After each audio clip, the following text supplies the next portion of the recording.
எனக்கு முதல்ல 1000 ரூபாய் கொடுங்க. வேலையே செய்யாம 1000 ரூபாய் கொடுங்கன்னு கேக்குற? கொஞ்சம் கூட உனக்கு மனசாட்சியே இல்லையா?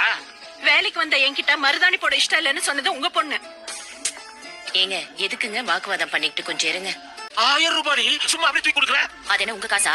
மாப்பிள்ள தான் கல்யாண செலவுக்குன்னு 2 லட்சம் ரூபாய் கொடுத்திருக்காருல, அதுல இருந்து தான் எடுத்து கொடுத்தேன்.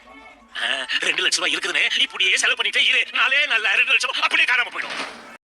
எங்க அவ? ஐயோ ஐயோ ஏங்க இருங்க ஏங்க கொஞ்சம் இருங்க. ஐயோ என்னங்க? ஏய் என்ன நினைச்சிட்டு இருக்க மனசுல? மருதாணி போட ஆள் வந்தா போட்டுக்க முடியாது சொன்னியாமே. ஆமா முடியாதுன்னு தான் சொன்னேன். அதுக்கு என்ன இப்போ? என்னையே ஏத்து பேசுறியா? பாத்தியா எப்படி பேசுறான்னு பாத்தியா? 5-6 வருஷமா வேற ஒரு வீட்டுல போய் வாழ்ந்தால அந்த வீட்டோட பழக்கம் போல இருக்கு. ஏன் வளர்ப்பா இருந்திருந்தா இப்படி பேசலாடி? இந்த கல்யாணம் வேணாம்ப்பா, வேணாம். இந்த கல்யாணம் நடந்தா அவ வாழ்க்கை நல்லா இருக்காது.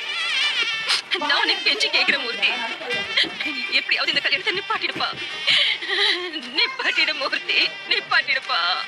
பாரு இப்ப நிலா நேரா போய் கதிர்கிட்ட எல்லாத்தையுமே சொல்லுவா. கதிர் இப்ப சண்டைக்கு வரப்போ தேவையில்லாம பிரச்சனை ஆகுது. என்னமா நீ? ஏய் என்னாச்சுமா? ஏன் அழுவுற? ராதிகா அடிச்சு திட்டிட்டாப்பா. இது உன்னை அடிச்சாளா? திட்டாளா? ஆமாப்பா. மூஞ்சிய பாரு முகரைய பாருன்னு சொன்னாங்கப்பா. ராதிகா அவளை போய் திட்டாத, அது அண்ணனுக்கு பிடிக்காதுன்னு எவ்வளவு வாட்டி சொல்லிருக்கேன்.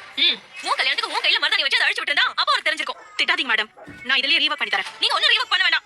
எனக்கு மருதாணி வைக்கிற ஆசையே போயிடுச்சு.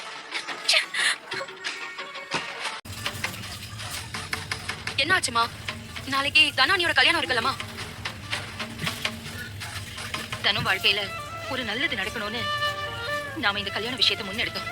ஆனா நாம எல்லாருமே சேர்ந்து அவளை பாழும் கிணத்துல தள்ளி விட்டுட்டோம். மோசமான பொருத்தமில்லாத ஒரு வாழ்க்கையில தனு எப்படி சந்தோஷமா இருப்பா? யாரோ ஒருத்தரை அவ கல்யாணம் பண்றத எப்படி நம்ம கண்ணால பார்க்க முடியும் ஷாலினி?